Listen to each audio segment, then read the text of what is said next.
네, 안녕하세요. 로열러더 투자 전략가 로로쌤입니다.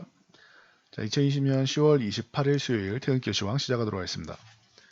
자, 먼저 문재인 대통령이 2021년도 예산안 국회 시정연설을 하셨습니다. 그래서 계획을 발표하는데 참고할 수 있도록 제가 정리 한번 해드리고요. 자, 은행, 증권, 그리고 화학 쪽에서 이제 깜짝 실적을 발표하는 종목들이 있었습니다. 체크해보고, 자, 지금 2차 팬데믹 얘기가 나오고 있죠. 지금 2차 팬데믹 시대다. 그러면은 여러분들이 봐야 하는 원택트 종목들, 그리고 관련주들, 이제 실적 시즌에 볼 수 있는 종목들 간단히 정리해드리도록 하겠습니다. 자, 다우지수입니다. 0.8% 하락을 했고 나스닥은 상승을 했죠. 그래서 혼조권으로 마감했다라고 보시면 됩니다. 자, 미국이랑 EU가 이제 코로나19 환자가 사상 최고치 수준으로 올라가고 일부 지역에서는 의료 시설이 부족하다라는 부분에 대해서는 지난번에도 한번 언급을 드렸습니다. 그래서 지자체별로 이제 봉쇄 조치를 다시 강화한다. 이러고 이런 상황들이 지금 계속 나오고 있고, 그리고 이유는 더 심각한 것 같아요. 유럽은 영국은 이제 말할 것도 없고 기존부터 말씀드렸고 이탈리아랑 스페인까지도 해서 봉쇄 조치를 굉장히 강화하고 있습니다. 여기에 마크롱 대통령, 프랑스 대통령이죠. 대국민 연설을 통해서 더 엄격한 봉쇄 조치 발표한다라고 얘기했죠.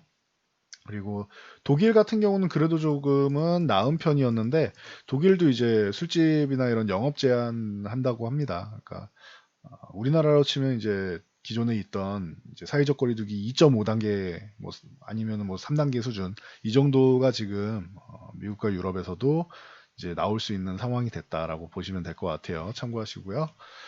자, 그리고 또 다른 이슈가 첫 번째는 코로나 이슈고 두 번째는 정치적 불확실성이다라고 말씀을 드렸습니다. 그래서 이 두 가지를 어느 정도 이제 상쇄시키면서 우려감을 조금 해소할 수 있는 게 부양책이다. 미국의 경기 부양책을 기다리고 있다라고 했는데 이거는 물 건너간 것 같습니다.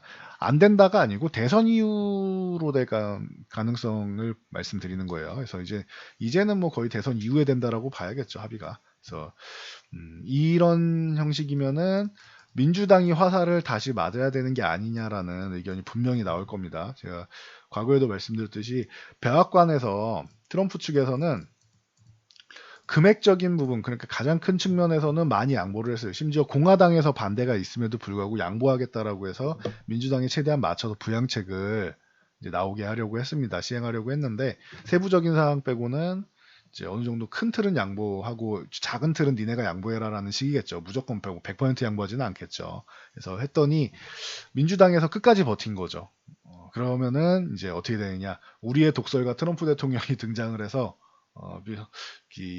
민주당의 하원 의장인 낸시 펠로시가 합의를 어렵게 하고 있다. 지금 벌써 나왔죠, 이렇게. 그래서 기존에 말씀드렸던 상황이 그냥 벌어지고 있습니다. 이게 민주당에는 이런 식으로 엮이는 거는 긍정적이지 않을 것이다라고 제가 말씀을 드렸습니다. 참고하시면 될 것 같아요. 이게 결정적인 타격을 입힌다라고 할 수는 없겠지만 이제 수돗물도 이렇게 뚝뚝 떨어지다 보면 바위를 뚫을 수 있는 거잖아요. 물도 한 방울씩 떨어지다 보면 그런 것처럼 이제 이런 민주당이 하나하나 이렇게 놓치는 부분이 있으면은 조금 아쉬움으로 갈 수도 있다. 물론 부양책이 시행되지 않았기 때문에 이제 백악관 입장에서도 트럼프 입장에서 좋을 건 없는데 민주당에 더 안 좋은 영향을 끼치지 않을까 싶다라고 말씀을 드렸습니다. 지금 부양책을 기다리고 있는 미국 시민들, 수개월째 기다리고 있는 시민들이 많기 때문에 야, 이럴 거면은 트럼프 대통령이 말한 대로 백악관에서 수준에 합의할 거다라고 얘기하고 있는데 야, 저렇게 백악관 측은 열정적으로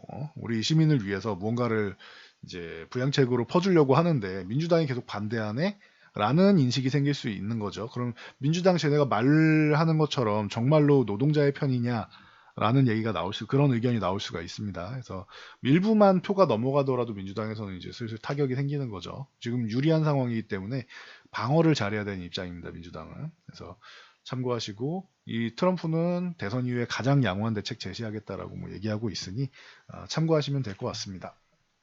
자, 그리고 자, 우리나라 증시로 넘어와서 우리는 오늘 2300 정도까지는 흔들기가 나와도 괜찮다라고 말씀드렸고 여기가 하단이다라고 말씀드렸고 반등 나오면 2400 초반이다라고 말씀을 드렸습니다.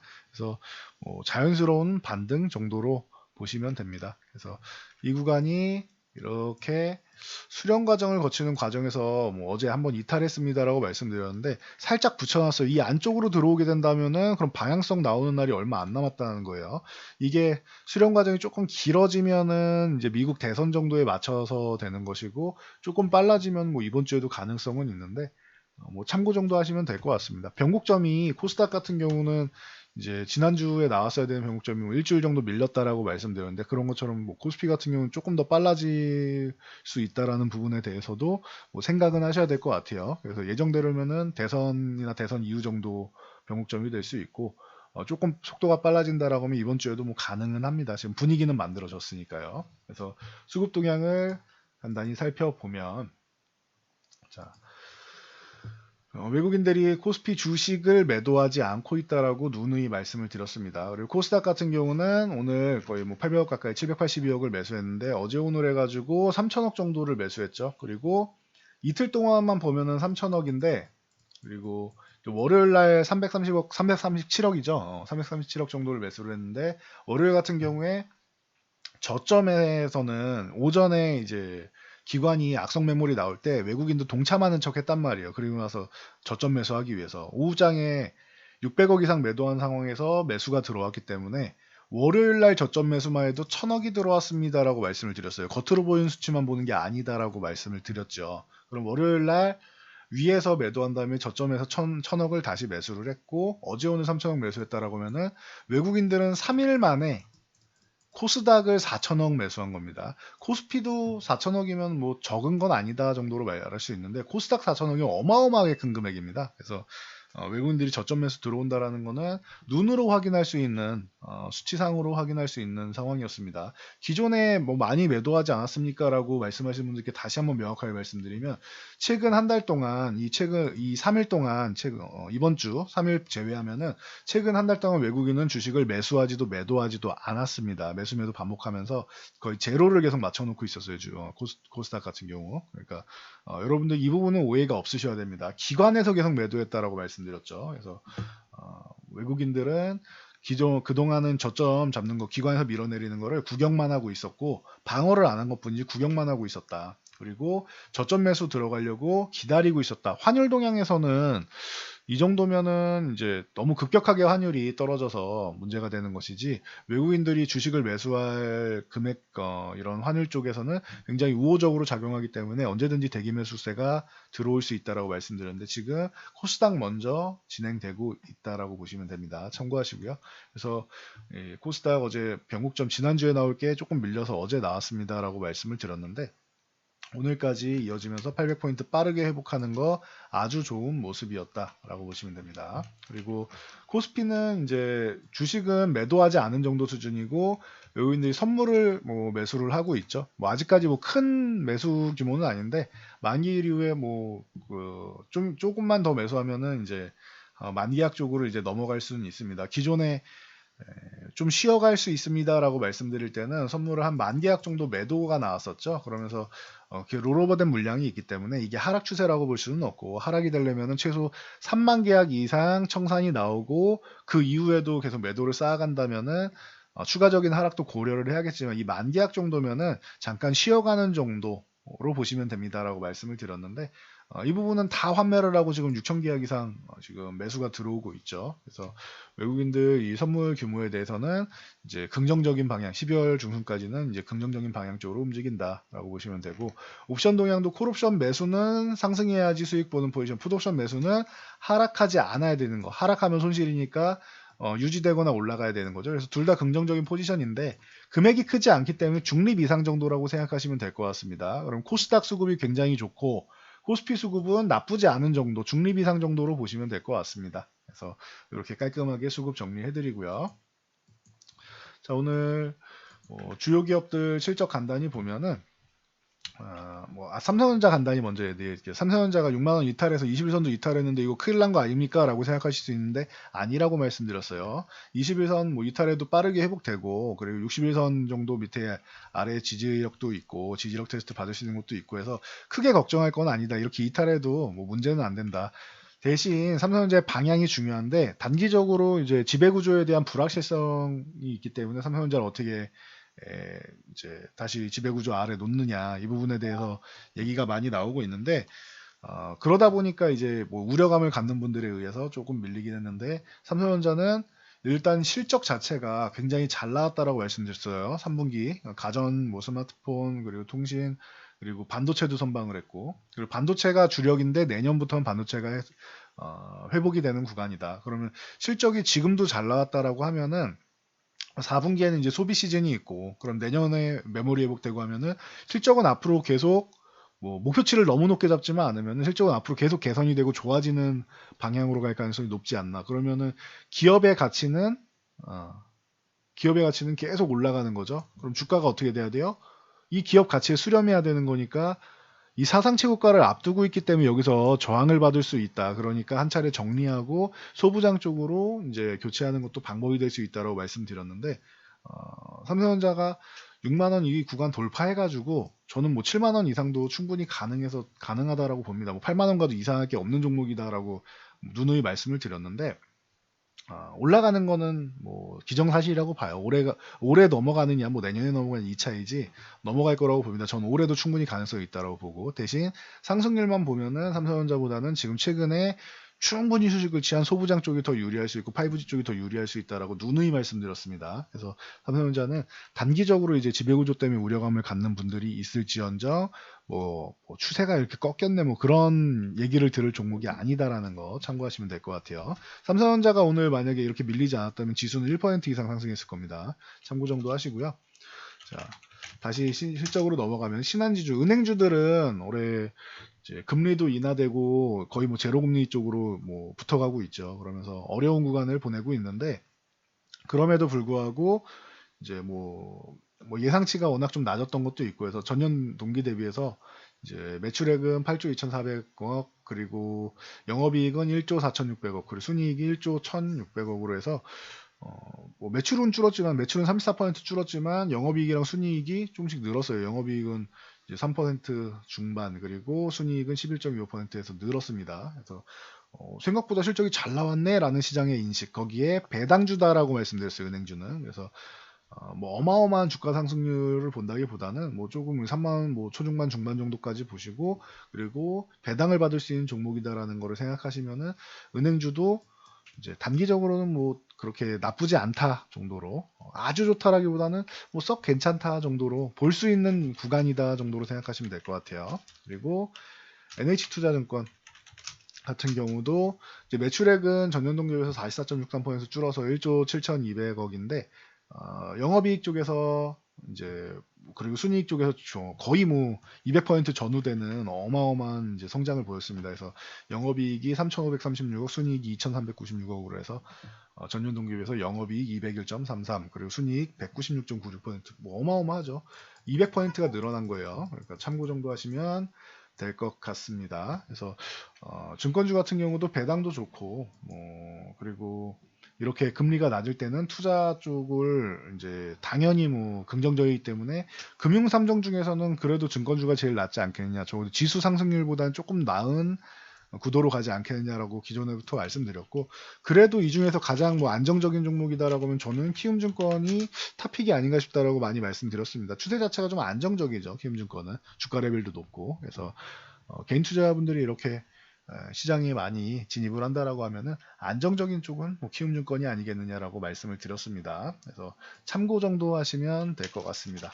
자 그리고 OCI 뭐 화학주 계열이고 뭐 태양광 관련주죠. 그래서 폴리실리콘 가격이 뭐 어마어마하게 급락을 하면서 경쟁 과열로 해서 급락하면서 어려운 모습을 보였죠. 3만 원대까지도 뭐 가고 하면서 이 어려운 모습을 보였는데 그래도 최근에 그래도 그린 뉴딜 쪽으로 해서 좀 반등이 좀 예쁘게 잘 나왔습니다. 그래서 한숨 정도 돌린 수준은 됐고 여기에 그동안 작년에 좀 어려웠었는데 올해는 이제 전년 동기 대비해서 이제 흑자 전환하면서 이제 전년 이 매출액은 뭐 좋지는 않아요. 30% 줄었는데 흑자 전환하면서 다행이다라고 생각하시면 될 것 같습니다. 적자 기업이 흑자 전환된 거 턴어라운드 된 거는 이제 긍정적으로 볼 수 있겠죠. 주식시장의 영원한 테마라고 하면 두 가지를 뽑는데 첫 번째가 우리나라에는 좀 해당이 안 되는 것 같아요.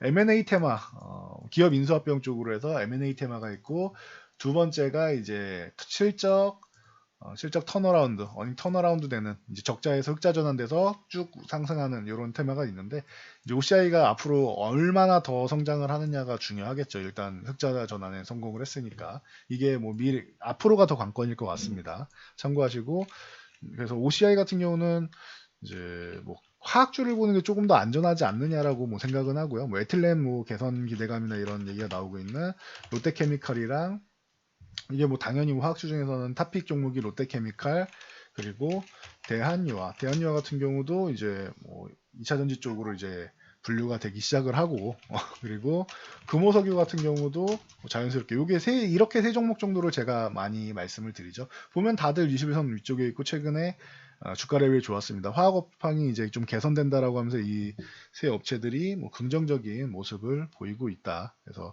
뭐 참고 정도 하시면 되고 작은 종목으로는 이수화학 같은 경우 볼 수 있죠. 이 종목도 과거에 많이 소개해드렸었는데 이수화학은 한 차례 뭐 급등 후에 쉬고 있는데 뭐 11,000원을 돌파하면 다시 좋아질 수 있는 종목입니다. 그래서 참고하시면 될 것 같습니다. 그래서 화학주 같은 경우도 그동안 경기가 너무 안 좋아서 힘들었는데 이제는 업황 개선에 대한 기대감, 야 여기서 어떻게 더 나빠지냐라는 얘기가 나오고 있다. 이 정도로 생각하시면 됩니다. 그리고 이 코로나 시대에는 이제 실적 시즌 나오면 언택트 관련주들 최근에 많이 쉬었기 때문에 반등 타이밍이 나왔습니다라고 말씀을 드렸습니다. 그래서 네이버 같은 경우도 요 28만 원 구간에서는 지지력 테스트 받고 좀 올라갈 수 있는 구간이다라고 했는데 여기서 뭐 거의 다중바닥 형식으로 만들었어요. 그리고 오늘 이제 어제 오늘 거래량 붙이면서 오늘은 멋지게 양봉으로 21선까지 넘어가 줬습니다. 그래서 네이버가 잘 해주고 있고 그리고 카카오 같은 경우도 이제 34만 원을 이탈하는 건 좀 과하지 않느냐라고 했는데 34만 원 뭐 바로 회복을 했죠. 그래서 카카오 같은 경우도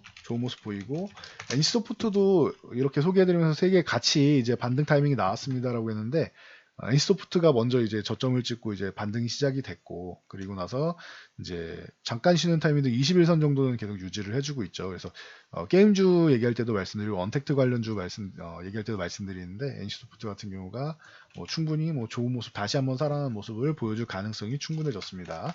그리고 NHN 한국사이버결제 결제 관련주 중에 뭐 대장이라고 말씀드렸죠. 그 아래 뭐 모바일 쪽으로는 다낙, 이 아래쪽으로는 이제 뭐 KG니시스라던가 이런 종목들이 많이 있다라고 말씀드렸는데 이런 결제 관련주들도 언택트 관련주 중에 이제 당연히 뭐 수혜를 받을 것이고 택배나 뭐 이런 거 얘기 나오면은 언택트 관련주들, 결제 관련주들도 당연히 수혜 받겠구나 생각하시면 돼요. 더존비즈온 같은 경우도 이제 10만 원 이하는 좀 과하지 않느냐. 기존에도 10만 원 구간은 잘 지켜주는 구간이었죠. 그래서 이 구간에서는 이제 반등이 나와야 되는 타이밍이 다가왔다라고 확인하시면 됩니다. 참고하시고요.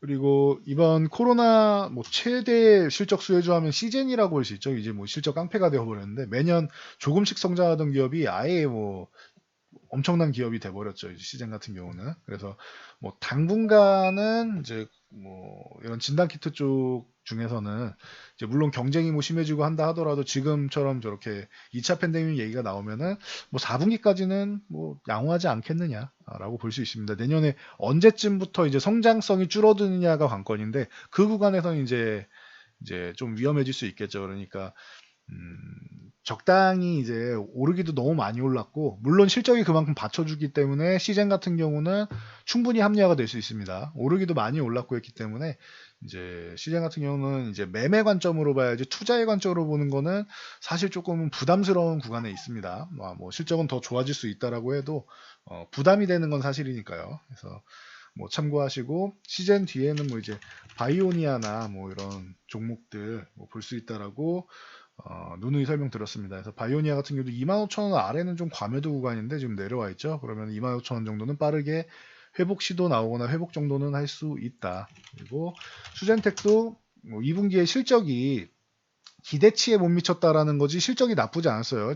원래 적자 기업이었는데 이게 흑자 전환된 거죠.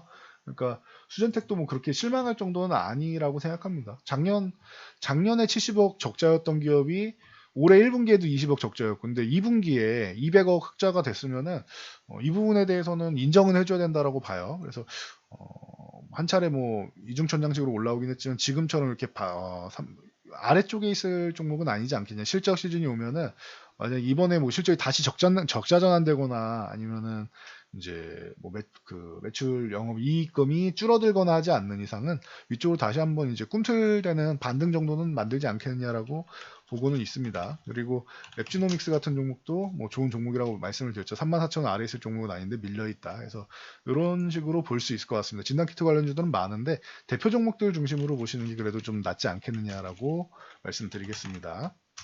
그리고 화이자 같은 경우는 이제 백신 개발이 거의 뭐 임박을 했죠. 완료가 임박했기 때문에 독일 바이오엔테크랑 이제 공동 개발 중인데 뭐 얘기 나오는 걸로는 11월 셋째 주에 긴급 사용 승인 신청 가능성이 있다라고 합니다. 그러면은 이제 제일약품 같은 경우도 이제 58,000원 요 돌파 시도가 나오고 있는데 안착한다라고 하면은 이제 다시 한번 뭐 새로운 시세를 만들 수는 있습니다. 중요한 거는 58,000원 돌파해서 안착하는 게 중요하고 다시 이탈하면 안 된다라는 거 참고하시고요.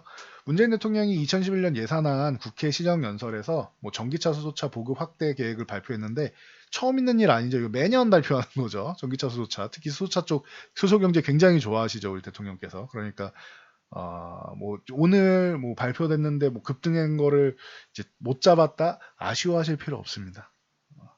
연말에도 나올 거고 내년 초에도 나올 수 있고 하니까 지금은 해당 종목들이 조금 쉬는 구간을 만드는지를 확인하고 보시면 될 것 같아요. 어차피 다음 주에 미국 대선이 있기 때문에 그린뉴딜 관련주 쪽 같은 경우는 이제 바이든 후보가 돼야지 좋은 거고 바이든 후보가 당선됐다고 해도 재료 노출로 한번 밀리거나 할 수도 있고 올라가면 좋겠지만 그리고 뭐 만약에 당선되지 않았을 경우에는 한 차례 좀 쉬어가는 구간을 만들 수도 있기 때문에 이 정치적인 여건을 좀 확인하고 보는 게 맞는 것 같습니다. 그래서 전기차, 수소차 이 외에도 2050년까지 탄소 중립 실현하겠다라는 뭐 계획을 언급하셨죠. 그러면서 이제 온실가스, 이제 탄소 배출권 테마에 해당되죠. 이쪽도 이슈가 되는데 저는 지금은 약간 리스크가 있지 않느냐라고 봅니다. 바이든이 뭐 여론조사에서는 당연히 우위죠. 지금 아직까지도. 그래서 되는 게 맞는데 지난번에도 힐러리가 지금 격차도 아니야.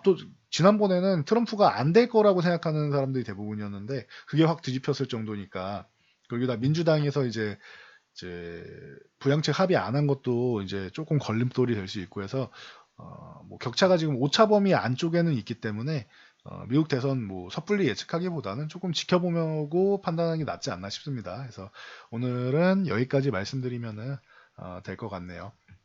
자, 그래서 여러분들이 지금 제일 중요한 건 변곡점이 왔다. 해서 코스닥 같은 경우는 반등이 나오고 있는데 여러분 계좌에서 이 성장성이 있고 내년에도 좋아지는 종목들은 다 회복이 된다라고 말씀드렸고 전고점을 돌파해서 올해 안에도 가능성이 있고 종목별로 올해 안에도 가능성이 있고 내년에도 넘어갈 가능성이 있는 종목들 이런 종목들로 여러분들 포트를 구성해 놓으시면은 조금 과하게 밀려도 어차피 회복되는 거고 주가 회복력이 좋기 때문에 크게 걱정이 안 되세요. 물론 불안할 수는 있죠. 도배하고 있으면 어제 그저께 특히 그저께처럼 지난주나 그저께처럼 조금 더 지연되고 브레이크를 잡아야 되는 거에서 브레이크 없이 월요일처럼 더 밀어내면은 이제 공포심을 갖는 혹은 불안감을 갖는 분들이 나오실 수는 있습니다. 하지만 내 종목이 좋은 종목이다라고 하면은 회복된다라는 이런 자신감 정도는 가지고 계시면 좋을 것 같아요. 그리고 그렇지 못한 종목들, 이슈에 의해서 들어갔는데 밀려 있는 종목들, 그런 종목들은 회복되면 좋은데 회복이 안 될 수도 있습니다. 그렇기 때문에 가급적이면 어차피 똑같이 주도주랑 같이 밀려있다라고 하면은 내 종목을 정리해서 주도주 계열 쪽으로 교체하는 것도 방법이라고 생각을 합니다. 그래서 뭐 체크해 보시면 될 것 같고 만약에 아직까지도 이 부분에 대해서 의심이 간다라고 하시면은 미국 대선 끝나고 나서 결정하시는 것도 뭐 방법이 될 수는 있겠죠. 그래서 여기까지 말씀드리면은 제가 볼 때는 다 정리가 된 것 같습니다. 저는 여기까지 하고 물러가도록 하겠습니다. 자, 영상이 도움되셨다면은 좋아요와 댓글 그리고 구독 하나씩 구독 옆에 알람을 설정해 주시는 게 낫죠. 알람 설정 하나씩 해주시고요. 그리고 영상 잘 참고해서 모두 안전 투자하시기 바랍니다.